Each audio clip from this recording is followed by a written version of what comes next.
반갑습니다. 잘 오셨습니다. 은혜 많이 받으세요. 비대면 영상으로 예배하시는 분이 계시면 주의 은혜가 함께 하시기를 바랍니다. 거듭 말씀드리지만 오늘은 예수님이 십자가를 지시기 위해서 예루살렘 성에 입성하신 것을 기념하기 위해서 유대 교회력으로 오늘 종려 주일입니다. 그리고 오늘 우리 교회 입교 세례 예식과 성찬 예식이 이어서 있습니다. 또한 이번 한 주간은 예수님이 십자가를 지신 이 고난 주간입니다. 그래서 오늘 저녁부터 고난 주간 특별 저녁 기도회에 맞추어서 오늘 낮 예배 말씀의 주제는 예수님께서 십자가 상에서 하신 7마디의 말씀을 나누어서 말씀을 전하려고 합니다. 오늘 첫 번째 말씀 누가복음 23장 34절에 용서에 대한 말씀입니다. 오늘 낮부터 해야 오늘 저녁 그리고 금요일 저녁까지 7시간 7마디의 말씀을 맞추어서 맞을 것 같습니다. 자, 한 사람이 여러분 이 세상을 다 살고 난 후에 마지막으로 남기는 말을 들어보면 그가 살아온 삶의 모습을 어느 정도 우리가 짐작할 수 있습니다. 그 유명한 철학자 소크라테스의 마지막 말은 이런 말이었습니다. 아리크토니여, 내가 아스피오클레스에게 닭 한 마리 빚진 것이 있으니 내 대신 갚아주게나. 이것이 그 유명한 소크라테스의 마지막 말이었다고 합니다. 자기가 친구에게 닭 한 마리 빚진 것을 죽으면서까지 갚기를 원했던 나름대로 양심적인 철학자였음을 말해주는 그런 마지막 말이었습니다. 또한 신이 없다고 주장했던 프랑스의 무신론 철학자 볼테르는 임종의 순간 이런 얘기를 했습니다. 나는 이제 죽어간다. 나는 하나님과 사람에게 버림을 받았다. 신이 없다고 주장한 사람의 마지막 말입니다. 하나님과 사람에게 버림받았다. 본인이 가지고 있는 지식으로 평생 신이 없다고 주장해온 철학자는 이런 절망적인 마지막 말을 하고 생을 마감한 것입니다. 여러분, 이런 사람들의 마지막 말들과 예수님이 남기신 마지막 말씀을 한번 비교해 보십시오. 주님이 마지막 십자가상에서 남기신 가상 7원을 통해서 우리에게 주시는 교훈이 무엇인지 이번 한 주간 동안 묵상하시면서 은혜를 나누고자 합니다. 오늘 본문에 누가복음 23장 34절의 말씀이 예수님이 십자가상에서 하신 첫 번째 말씀입니다. 같이 읽어보겠습니다. 시작. 이에 예수께서 이르시되 아버지 저들을 사하여 주옵소서 자기들이 하는 것을 알지 못함이니이다 하시더라. 그들이 그의 옷을 나누어 제비 뽑을세. 자, 로마 군병들은 지금까지 수많은 죄인들을 십자가에 못 박았을 것입니다. 그런데 대부분의 죄인들은 극악한 십자가 형벌을 견디지 못해서 할 수 있는 모든 저주를 쏟아내면서 죽어갔습니다. 그런데 이 예수의 마지막 말은 로마 군병들에게조차도 굉장히 충격적인 말이었습니다. 예수님은 십자가에 못 박히는 처절한 고통과 아픔 속에서도 그를 못 박는 사람들을 위한 용서의 기도를 드리셨다는 겁니다. 이 한마디 말씀만 보더라도 우리 예수님은 용서하시는 삶을 사신 겁니다. 우리도 예수님께 죄를 용서받은 사람입니다. 그렇게 믿으십니까? 그래서 구원받은, 그래서 거듭난 그런 사람들이 우리 그리스도인들입니다. 그렇다면 예수님처럼 용서하는 삶을 살아야 함을 우리는 말씀을 통해 깨닫게 됩니다.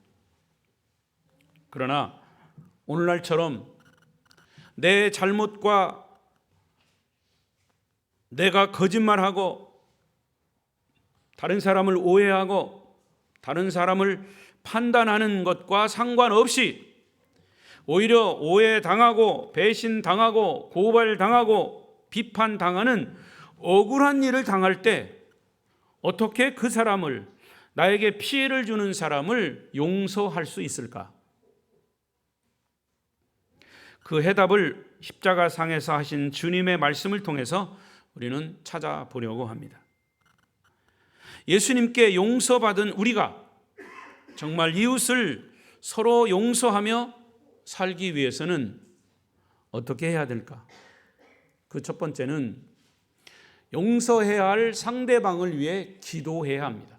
시작.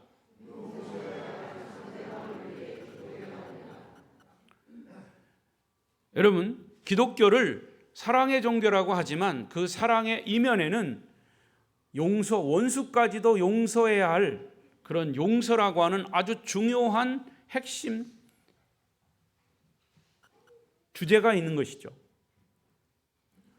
용서해야 사랑할 수 있습니다. 사랑하면 용서한다? 그건 뒤집힌 얘기. 자, 34절에 보면 주님은 지금 십자가상에서 고통의 최고의 절정에 이른 순간 하나님 아버지를 부르고 있습니다. 예수께서 이르시되 아버지, 아버지. 왜 아버지를 부르셨습니까? 그를 못 박는 사람들을 위한 용서의 기도를 드리기 위해서 아버지를 부르신 겁니다. 예수님 생애의 마지막 기도이죠. 예수님의 삶은 기도의 삶이셨습니다. 주님은 하나님과 날마다 기도로 교제하셨습니다. 이러한 기도의 삶이 용서의 삶을 살게 하신 것이죠. 여러분, 혹시 여러분도 도저히 용서할 수 없는 사람이 있습니까? 그러면 먼저 그를 위해서 기도하십시오. 일찍이 주님은 나는 너에게 이르노니 너의 원수를 사랑하며 너희를 핍박하는 자를 위하여 기도하라 그랬어요. 그러면서 주님도 용서를 실천하셨죠. 예수님은 아마도 십자가에 매달려 고통을 당하실 때 주님 자신을 배신한 많은 사람들이 생각나셨을 겁니다. 특히 스승을 은 30에 팔아 넘겼던 가룟 유다 생각하시면서 아버지, 가룟 유다를 용서해 주십시오. 예수님을 제일 앞장서서 따랐던 그러나 세 번씩이나 부인하고 저주했던 베드로를 생각하시면서 아버지, 베드로도 용서해 주십시오. 예수님은 아무런 죄를 짓지 않았는데도 죄인으로 잘못 판결을 했던 본디오 빌라도를 생각하시면서 아버지, 나를 재판 잘못한 저 빌라도도 용서해 주십시오. 예수를 향해서 저 예수를 십자가에 못 박으라, 십자가에 못 박으라 라고 소리쳤던 많은 군중들, 그들을 생각하시면서 아버지, 저들도 용서해 주십시오. 이렇게 아버지께 기도하실 수 있었던 것은 평소에 그들을 용서해 달라는 기도를 하셨기 때문에 그들을 용서할 수 있었던 거죠. 예수님 앞에서 여러분 다른 사람 볼 거 없습니다. 저와 여러분을 한번 보십시오. 여러분과 예수님 독대하고 여러분 자신의 모습을 보십시오. 아마도 나를 도저히 용서할 수 없는 그런 죄인인 것을 주님은 아십니다. 그러나 그럼에도 불구하고 주님, 그래도 저 성도를, 저 사람을 용서해 주십시오. 이와 같이 우리의 기도는 이웃을 용서할 수 있게 하는 힘이 되는 겁니다. 여러분, 우리가 누군가를 도무지 용서할 수 없다면 그것은 그 사람을 위해서 기도하지 않았기 때문입니다. 여러분은 용서하지 못하는 상대방을 위해 기도하심으로 용서할 수 있는 그런 용기 있는 자가 되시기를 바랍니다. 두 번째로, 인간이 얼마나 무지하다는 것을 이해해야 합니다. 두 번째, 시작. 인간이 얼마나 무지하다는 것을 이해해야 합니다. 만약 골고다 언덕에 올라가서 지금 예수님을 십자가에 못 박는 저 로마 군병들에게 이런 질문을 던진다면 그들은 뭐라고 대답할까요? 당신들이 지금 무슨 일을 하고 있는지 아십니까? 당신들이 지금 이 사람을 십자가에 못 박고 있는데 이것이 무슨 일인지 아십니까? 라고 묻는다면 그들은 뭐라고 대답할까요? 아마도 안다고 대답할 겁니다. 그러나 예수님은 십자가상에서 뭐라고 그랬습니까? 그들이 하는 일을 모른다고 하셨어요. 무엇을 몰랐습니까? 하나님의 아들 메시아를 십자가에 못 박는 것이 얼마나 심각한 죄악인지 그들은 몰랐다, 그 말입니다. 우리는 신앙인으로 살면서 시시때때로 예수님을 십자가에 못 박는 경우가 많이 있어요. 그러면서도 모른다고 하는 거예요. 사도 바울은 고린도전서 2장 8절에 이런 고백을 했어요. 시작. 이 지혜는 이 세대의 통치자들이 한 사람도 알지 못하였나니 만일 알았더라면 영광의 주를 십자가에 못 박지 아니하였으리라.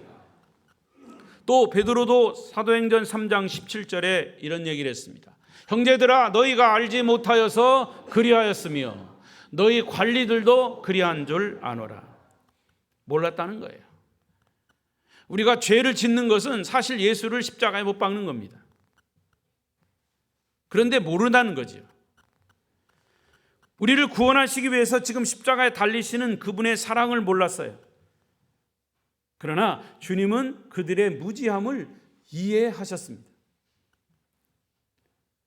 여러분, 우리는 흔히 어떤 사람들이 나에게 피해를 주거나 상처를 입혔을 때 우리는 흥분하면서 소리를 칩니다. 어떻게 그 사람이 나에게 그럴 수가 있습니까? 나는 그 사람을 도저히 용서할 수 없습니다. 그러나 주님은 인간은 죄인이기 때문에 그럴 수도 있는 거야, 이렇게 대답하셨을 겁니다. 그들의 잘못을 인정하는 것은 아니지만 그럴 수밖에 없었던 인간의 무지함, 죄악에 빠진 인간의 연약함, 그 연약성을 이해하셨다, 그 말입니다. 때문에 그들을 용서하는 기도를 하실 수 있었습니다. 여러분, 예수님이 십자가상에서 하신 말씀 이 첫 마디는 당신을 십자가에 못 박는 사람들을 용서해 달라는 기도입니다. 그렇다면 여러분은 용서할 수 없는 사람을 위해서 어떤 기도를 드리고 있습니까? 목사님, 저는 그 사람 도저히 그 사람을 위해서 기도가 안 나와요. 그래도 기도해야 합니다. 여러분, 고난주간 우리가 묵상해야 할 말씀은 내가 용서해야 할 사람이 누구인가? 그걸 묵상하십시오. 그리고 그 사람이 떠오르면 입에서 안 나와도 그 사람의 이름을 불러가며 용서해달라고 기도하십시오. 왜 그렇게 해야 되냐? 세 번째, 하나님의 말씀, 명령이기 때문에 순종해야 합니다. 시작. 하나님 말씀, 명령에 순종해야 합니다. 주님께서 십자가상에서 용서의 기도를 하신 것은 구약에 예언된 하나님의 명령에 순종하신 겁니다. 예수님이 태어나시기 전 약 700여 년 전에 이사야 선지자를 통해서 예언된 말씀이에요. 보십시다. 이사야 53장 12절입니다. 시작.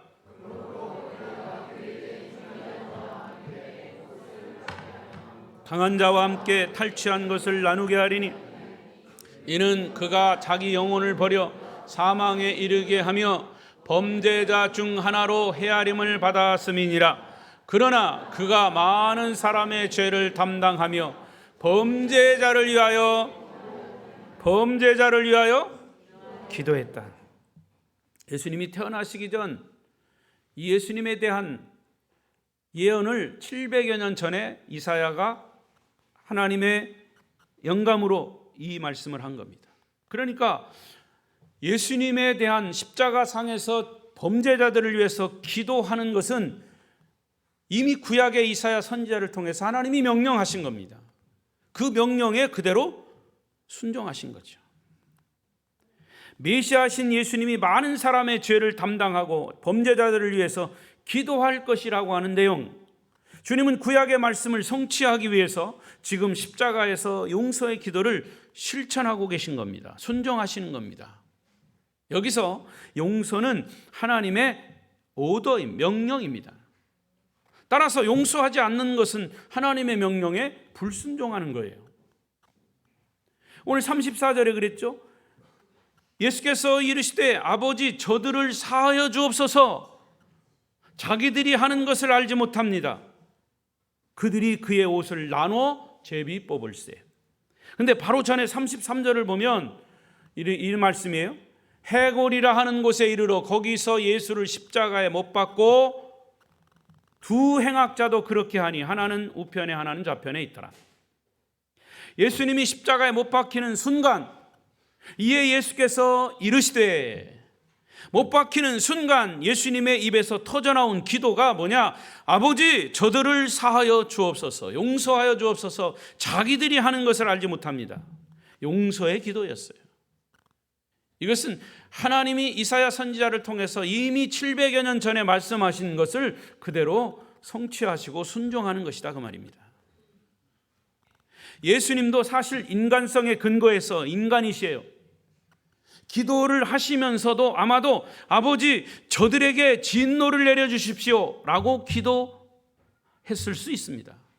나에게 상처와 아픔을 준 저 이웃을 생각하면 나는 용서의 기도가 안 나옵니다. 차라리 그 인간들에게 진노를 내려달라는 기도가 어찌 보면 당연한 기도일 수도 있습니다.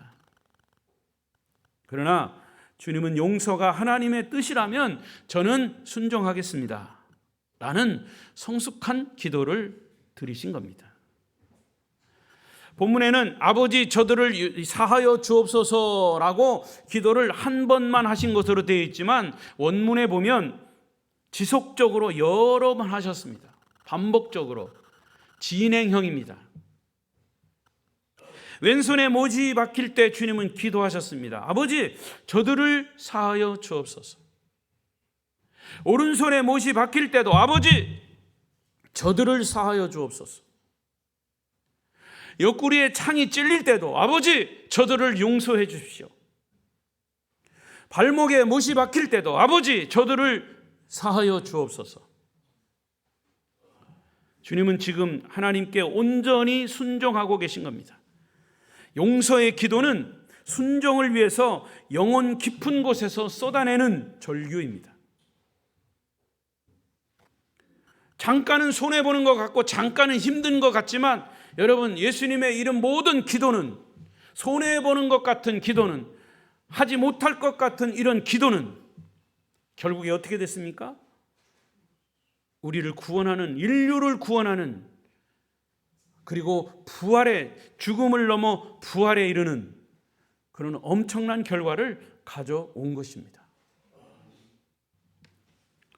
여러분, 하나님의 용서가 하나님의 명령이라고 하는 차원에서 생각해 보셨습니까?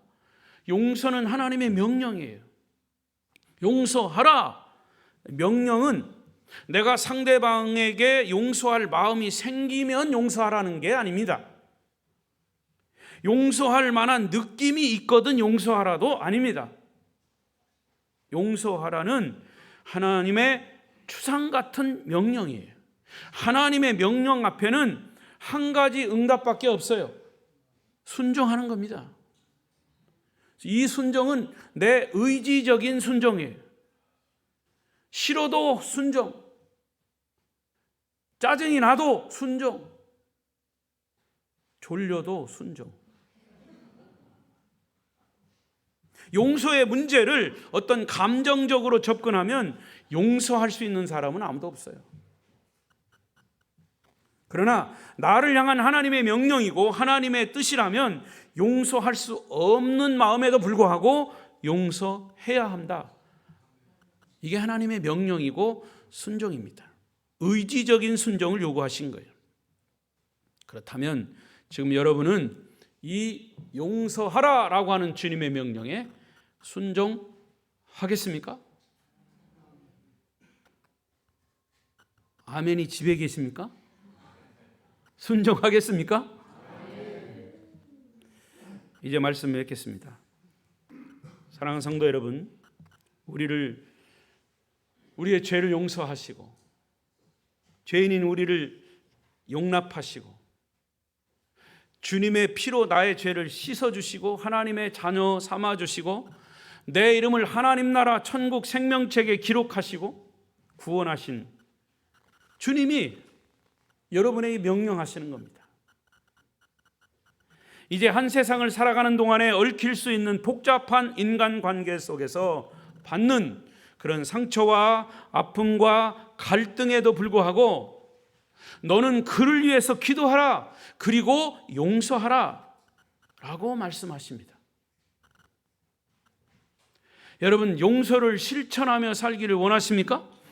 내가 이웃을 용서하지 못한다면 그를 위해서 아직 충분한 기도를 하지 않았기 때문이고, 그리고 죄인된 나 자신의 부족함, 무지함을 이해하지 못했기 때문입니다.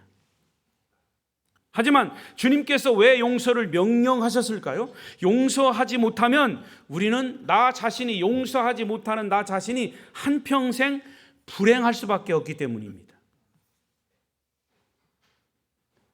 용서하지 못하는 나는 불행하고 거기서 자유롭지 못해요. 마음속에 항상 답답함이 있고 좌절이 있고 육체에 대한 어떤 질병이 있다면 그것은 어쩌면 용서해야 할 사람을 용서하지 못하는 것이 원인일 수 있습니다. 인생이 즐겁지 못하고 짜증스럽고 마음에 고통이 있다면 혹시 그것이 해결하지 못한 미움이나 원망 때문은 아닙니까? 용서하지 못하는 것은 우리의 삶을 힘들게 하는, 불편하게 하는 요소입니다. 성도 여러분, 저와 여러분이 예수님께 용서받은 자들임을 믿으십니까? 그렇다면 주님께서 용서하라 명령하신 그 명령에 이번 고난주간에 예수님의 용서를 깊이 묵상하시면서 우리도 서로를 용서함으로 자유롭고 행복한 삶을 다시 회복하는 여러분들이 되시기를 바랍니다. 기도하십시다. 통성으로 기도하겠습니다.